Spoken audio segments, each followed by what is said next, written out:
I still consider myself to be a patriot, not a politician. And I'm a patriot because I love this country. My family escaped communist Vietnam and we were rescued by the US Navy, and so I owe this country my life. My parents, facing a future where their children wouldn't have opportunity or freedom or democracy, decided that we might die in search of light, but that was better than to live on in darkness. And I think if you've experienced oppression and you get a taste of freedom, that's something that you never forget. It's an indelible experience that marks and shapes your entire life. We are so lucky to live in a country over 200 years old that has always stood for freedom and opportunity, but it has depended on each successive generation to do its part. As the child of parents who had made a huge sacrifice, I felt a big burden of making sure that I made them proud and made their sacrifices worthwhile.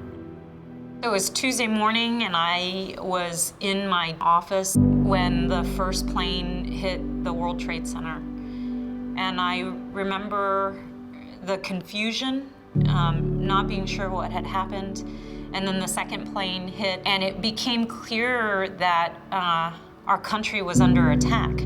I drove past a smoldering Pentagon, so I ended up quitting my private sector job. The Navy had saved my family so many years before, and now I got a chance to work with the Navy to keep America safe.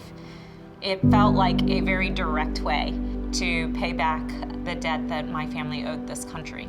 My experience at the Department of Defense really shapes the way that I approach legislating today, because when we were at the department, we never looked left and looked right and said, hey, are you a Democrat or are you a Republican? We just said, what's the mission? And then we worked together to achieve that mission. I think Congress is so broken today because we have too many members who are driven by their politics instead of by the people they represent. I don't really care if you're a Democrat or a Republican. I care if we have shared values and shared goals, and we understand that the mission is to make America a better place for everybody that lives in it. I'm really proud to be called one of the most effective members of Congress. I am bipartisan by nature.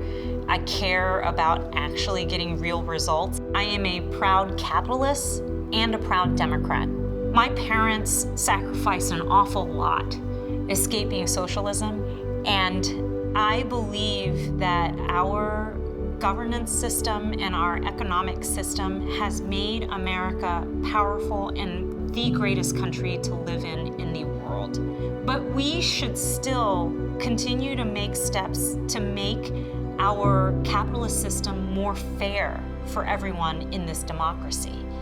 And so I would say to my fellow Americans, this is our moment.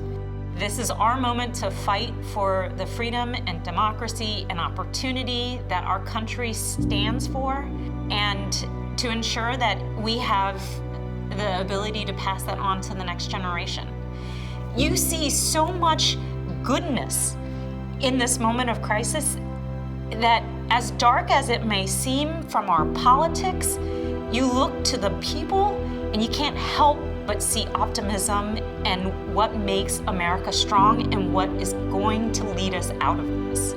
History will never forget us if we succeed, and history will never forgive us if we fail.